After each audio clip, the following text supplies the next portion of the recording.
இது சாப்பிட்ற அழகு பார்த்தீங்களா? இது ஒரு பிஸ்கெட் போயிடுவோம் பெருசு வாங்கி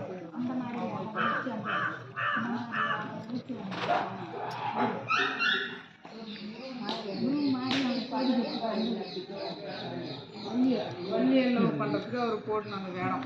அது மேலே போனால் அவர் என்னென்ன சேட்டை பண்ணாரோ காசு பண்ணாங்க.